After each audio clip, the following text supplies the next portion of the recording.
نحمده ونصلي ونسلم على رسوله الكريم والصلاة والسلام على سيد الأنبياء والمرسلين وعلى آله وأصحابه أجمعين أما بعد فأعوذ بالله من الشيطان الرجيم بسم الله الرحمن الرحيم فسبح بحمد ربك واستغفر إنه كان توابا صدق الله العظيم ببركة إن الله وملائكته يصلون على النبي يا أيها الذين آمنوا صلوا عليه وسلموا تسليما الصلاة والسلام عليك يا رسول الله وعلى آلك وأصحابك يا حبيب الله الصلاة والسلام عليك يا نبي الله وعلى آلك وأصحابك يا نور الله۔ تمام تعریفیں اس خالق کائنات کے لیے جو ہماری شاہرگ سے بھی زیادہ قریب ہے۔ درود لامحدود بے شمار انگنت بغیر گنتی کے بغیر حساب کے آمنہ کلال نور مجسم نیر اعظم ہادی السبل ختم الرسل احمد مجتبی محمد مصطفیٰ صلی اللہ تعالی علیہ وآلہ وسلم کی بارگاہ میں کہ جن کا آنا اس دنیا کی تخلیق کا باعث بنا۔ توبہ اور استغفار کی بڑی فضیلت اور اہمیت ہے۔ اللہ تعالیٰ سے توبہ اور استغفار کرنے سے اور اس کی اطاعت اور عبادت کرنے سے اللہ عز و جل کی رحمت اور وسعت اور کشادگی حاصل ہوتی ہے۔ حضور اکرم صلی اللہ تعالی علیہ وآلہ وسلم کثرت سے استغفار کرتے تھے۔ آپ کا اپنا معمول یہ تھا کہ ایک دن میں 70 بار استغفار کرتے تھے۔ استغفار گناہوں کی بخشش اور عذاب سے نجات کا ذریعہ ہے، گناہگار کے لیے اور نیکوکار کے لیے بلندی درجات کا وسیلہ ہے۔ قرآن و حدیث میں استغفار کا حکم خدا بندی ہے۔ اذا جاء نصر اللہ والفتح ورأيت الناس يدخلون من دين الله افواجا فسبح بحمد ربك واستغفر انه كان توابا۔ جب اللہ کی مدد اور فتح آ پہنچے اور آپ لوگوں کو دیکھ لے کہ وہ اللہ کے دین میں جوگ در جوگ داخل ہو رہے ہیں تو آپ تشکر اپنے رب کی حمد کے ساتھ تسبیح فرمائیں اور توازن اس سے استغفار کریں، بے شک وہ بڑا ہی قبول توبہ فرمانے والا اور مزید رحمت کے ساتھ رجوع فرمانے والا ہے۔ ایک روایت میں حضرت حذیفہ رضی اللہ تعالیٰ عنہ بیان کرتے ہیں، میں اپنے اہل خانہ سے محتاط گفتگو نہیں کیا کرتا تھا۔ 100 میں سے حضور صلی اللہ علیہ وسلم کی خدمت میں عرض کیا، یا رسول اللہ مجھے ڈر ہے کہ میری زبان مجھے دوزخ میں نہ لے جائے۔ آپ نے فرمایا تم اللہ تعالیٰ سے استغفار کیوں نہیں کرتے؟ بے شک میں تو روزانہ 100 مرتبہ استغفار کرتا ہوں۔ استغفار نہ کرنے کا نقصان، استغفار نہ کرنے کا بڑا نقصان اور استغفار کرنے کا بڑا فائدہ ہے۔ استغفار کرنے سے دلوں کا زنگ دور ہوتا ہے۔ حضرت ابو ہریرہ رضی اللہ تعالی عنہ سے روایت ہے کہ حضور نبی کریم صلی اللہ تعالی علیہ وآلہ وسلم نے فرمایا، مومن جب کوئی گناہ کرتا ہے تو اس کے دل پر ایک سیاہ نشان بن جاتا ہے، پھر اگر وہ توبہ کر لے اور گناہ سے ہٹ جائے اور استغفار کرے تو اس کا دل صاف ہو جاتا ہے، لیکن اگر وہ ڈٹا رہے اور زیادہ گناہ کرے تو یہ نشان بڑھتا جاتا ہے، یہاں تک کہ اس کے پورے دل کو اپنی لپیٹ میں لے لیتا ہے۔ اور یہی وہ ران زنگ ہے جس کا ذکر اللہ تعالیٰ نے اپنی کتاب قرآن مجید میں فرمایا ہے۔ ترجمہ ہرگز نہیں کہ بلکہ حقیقت یہ ہے کہ ان کے دلوں پر ان اعمال بد کا زن چڑھ گیا، اور وہ جو کمایا کرتے تھے اس لیے آیتیں ان کے دل پر اثر نہیں کرتی۔ استغفار کی ضرورت اور اہمیت انسان چاہتا ہے کہ آخرت کے اجر و ثواب کے علاوہ اس کو دین میں بھی دنیا میں بھی آرام اور راحت نصیب ہو۔ اس لیے اللہ تعالیٰ نے ان آیات میں فرمایا ہے کہ اللہ تعالیٰ سے معافی طلب کرو، تم کو معافی بھی ملے گی اور دنیا کی راحت بھی نصیب ہوگی۔ استغفار کرنے سے بارش ہوگی، مال و دولت اور اولاد میں اضافہ ہوگا، کھیتوں اور باغات کی پیداوار میں اضافہ ہوگا، اور تمہارے لیے دریا رواں دواں ہو جائیں گے۔ خلاصہ یہ کہ دنیا کی تمام بنیادی اور اصولی نعمتیں استغفار کرنے سے حاصل ہوتی ہیں۔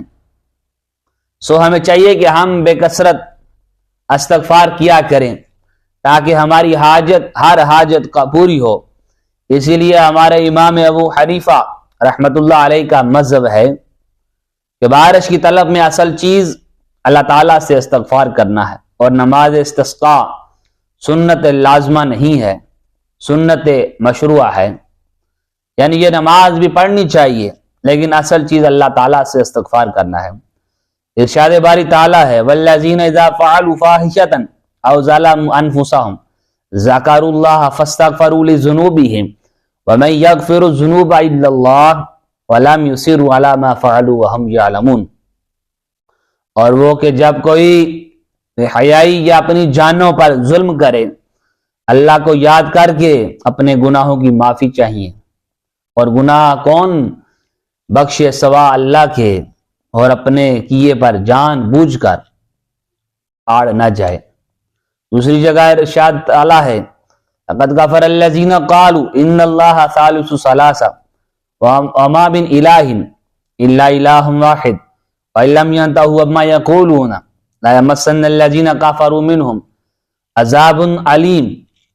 بے شک ایسے لوگ بھی کافر ہو گئے ہیں جنہوں نے کہا کہ اللہ تین معبودوں میں سے تیسرا ہے، حالانکہ معبود یکتا ہے، سوا کوئی عبادت کے لائق نہیں، اور اگر وہ ان بیہودہ باتوں سے جو وہ کہہ رہے ہیں باز نہ آئے تو ان میں سے کافروں کو دردناک عذاب ضرور پہنچے گا۔ استغفار توبہ قبول ہونے کا ذریعہ۔ زوجہ رسول حضرت عائشہ صدیقہ رضی اللہ تعالی عنہا سے مروی ہے، حضور نبی کریم صلی اللہ تعالی علیہ وآلہ وسلم نے فرمایا اگر تم گناہ میں ملوث ہو گئی ہو تو اللہ تعالیٰ سے استغفار کرو اور توبہ کرو، کیونکہ جب بندہ اپنے گناہ کا اقرار کر کے توبہ کرتا ہے تو اللہ تعالیٰ اس کی توبہ قبول فرما لیتا ہے۔ بعد ازاں خود اللہ تبارک و تعالیٰ نے قرآن مجید میں سیدہ عائشہ صدیقہ کی عفت اور پاک دامنی کا اعلان فرمایا ہے۔ امام جعفر صادق رضی اللہ تعالیٰ عنہ نے فرمایا جس کو رزق کے تنگی اور تاخیر سے ملے اسے کثرت سے استغفار کرنا چاہیے۔ حضرت رابعہ عدویہ کا قول ہے ہمارا استغفار بھی کثرت استغفار کا محتاج ہوتا ہے، کیونکہ ہمارا استغفار صدقے دل سے نہیں ہوتا بلکہ اس میں کوتاہی اور بے دلی ہوتی ہے جو استغفار کے آداب کے خلاف ہے، لہذا ادب استغفار کی اس خلاف ورزی پر بھی ہمیں کثرت استغفار کی ضرورت ہے۔ حضرت ابو سعید خدری رضی اللہ تعالی عنہ سے روایت ہے حضور نبی اکرم صلی اللہ تعالی علیہ وآلہ وسلم نے فرمایا شیطان نے بارگاہ الہی میں کہا اے اللہ مجھے تیری عزت کی قسم میں تیرے بندوں کو جب تک ان کی روحیں ان کے جسموں میں باقی رہیں گی گمراہ کرتا رہوں گا۔ اللہ تعالیٰ نے فرمایا مجھے اپنی عزت اور جلال کی قسم جب تک وہ مجھ سے بخشش مانگتے رہیں گے میں انہیں بخشتا رہوں گا۔ امام ابو الحسن الشاذلی نے فرمایا تم پر استغفار لازم ہے اگرچہ کوئی گناہ نہ بھی کیا ہو۔ حضور نبی کریم صلی اللہ تعالی علیہ وآلہ وسلم کے استغفار سے نصیحت حاصل کرو، حالانکہ آپ کو آپ کے اگلوں پچھلوں کے گناہوں کی بخشش کی بشارت اور یقین حاصل تھا، اور یہ بھی استغفار کا معمول اس عظیم معصوم ہستی کا معاملہ ہے اس نے کبھی بھی کسی گناہ کا ارتکاب نہیں کیا اور اسے ہمیشہ پاک رہے، اس شخص کے متعلق تیرا کیا خیال ہے جو کسی وقت بھی عیب اور گناہ کے امکان سے خالی نہیں، یعنی اسے کس قدر استغفار کی ضرورت ہے۔ ارشاد باری تعالیٰ ہے وَلَوْ أَنَّهُمْ إِذْ ظَلَمُوا أَنفُسَهُمْ جَاءُوكَ فَاسْتَغْفَرُوا اللَّهَ وَاسْتَغْفَرَ لَهُمُ الرَّسُولُ لَوَجَدُوا اللَّهَ تَوَّابًا رَحِيمًا۔ اور جب تم اپنی جانوں پر ظلم کریں تو اے محبوب تمہارے حضور حاضر ہوں اور پھر اللہ سے معافی چاہیں اور رسول ان کی شفاعت فرمائیں تو ضرور اللہ کو بہت توبہ قبول کرنے والا مہربان پائیں۔ اعلیٰ حضرت امام احمد رضا خان فاضل بریلوی علیہ رحمہ فرماتے ہیں بندوں کو حکم ہے کہ ان یعنی نبی کریم صلی اللہ تعالی علیہ وسلم کی بارگاہ میں حاضر ہو کر توبہ استغفار کریں۔ اللہ تو ہر جگہ سنتا ہے، اس کا علم، اس کا سمع یعنی سننا، اس کا شہوت یعنی دیکھنا، سب جگہ ایک سا ہے، مگر حکم یہی فرمایا کہ میری طرف توجہ چاہو تو میرے محبوب کریم صلی اللہ تعالیٰ علیہ وسلم کے حضور حاضر ہو۔ اللہ تعالیٰ کا ارشاد ہے وَلَوْ أَنَّهُمْ إِذْ ظَلَمُوا أَنفُسَهُمْ جَاءُوكَ فَاسْتَغْفَرُوا اللَّهَ وَاسْتَغْفَرَ لَهُمُ الرَّسُولُ لَوَجَدُوا اللَّهَ تَوَّابًا رَحِيمًا۔ اگر وہ اپنی جانوں پر ظلم کریں تیرے پاس ضرور حاضر ہو کر خدا سے بخشش چاہیں اور رسول ان کی مغفرت مانگیں تو ضرور خدا وہ توبہ قبول کرنے والا مہربان پائیں۔ حضور کے عالم حیات ظاہری میں حضور صلی اللہ تعالی وسلم یعنی آپ صلی اللہ تعالی علیہ وسلم کی بارگاہ میں حاضر ہونا ظاہر تھا، اب حضور مزار پر انوار میں ہیں، اور جہاں یہ بھی میسر نہ ہو تو دل سے حضور پر نور کی طرف توجہ، حضور سے تو توسل، فریاد، استغاثہ، طلب شفاعت کی جائے کہ حضور اقدس آپ بھی ہر مسلمان کے گھر میں جلوہ فرما ہے۔ مولانا علی قاری علیہ رحمت الباری شرح شفاء شریف میں فرماتے ہیں نبی کریم صلی اللہ تعالی علیہ وآلہ وسلم ہر مسلمان کے گھر میں جلوہ فرما ہیں۔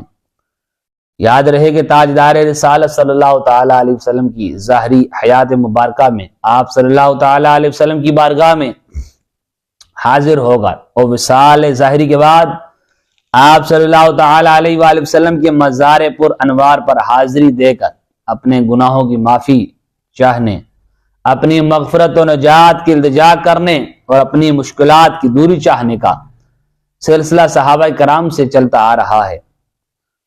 حضرت ابو لبابہ بن عبد المنذر رضی اللہ تعالی عنہ سے غزوہ قریظہ کے موقع پر ایک خطا سرزد ہوگی تو آپ رضی اللہ تعالی عنہ اس قدر نادم ہوئے کہ خود کو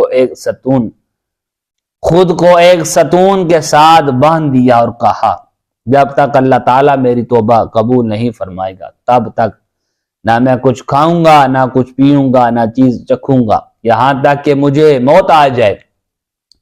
یا اللہ میری توبہ قبول فرما۔ حضور پر نور صلی اللہ تعالی علیہ وآلہ وسلم کو جب ان کے بارے میں پتہ چلا تو ارشاد فرمایا اگر یہ میرے پاس آ جاتا تو میں اس کے لیے مغفرت طلب کرتا، لیکن اب اس نے خود کو باندھ لیا ہے تو جب تک اللہ تعالیٰ ان کی توبہ قبول نہ فرمائے گا میں نہیں کھولوں گا۔ 7 دن تک حضرت ابو لبابہ رضی اللہ تعالیٰ عنہ نے نہ کوئی چیز کھائی، نہ پی، نہ چکھی، حتیٰ کہ ان پر غشی طاری ہوگی۔ پھر اللہ تعالیٰ نے ان کی توبہ قبول فرمائی۔ جب انہیں توبہ کی قبولیت کے بارے میں بتایا گیا تو فرمایا خدا کی قسم میں اس وقت تک خود کو نہیں کھولوں گا جب تک کہ نبی کریم صلی اللہ تعالی علیہ وآلہ وسلم تشریف لا کر اپنے دست اقدس سے مجھے نہیں کھول دیں۔ چنانچہ تاجدار رسالت صلی اللہ تعالی علیہ وآلہ وسلم تشریف لائے اور اپنے پیارے صحابی کو بندشوں سے آزاد فرما دیا۔ دعا ہے رب تعالی ہمیں بھی اپنے گناہوں سے معافی مانگنے کی توفیق عطا فرمائے۔ وآخر دعوانا ان الحمد للہ رب العالمین۔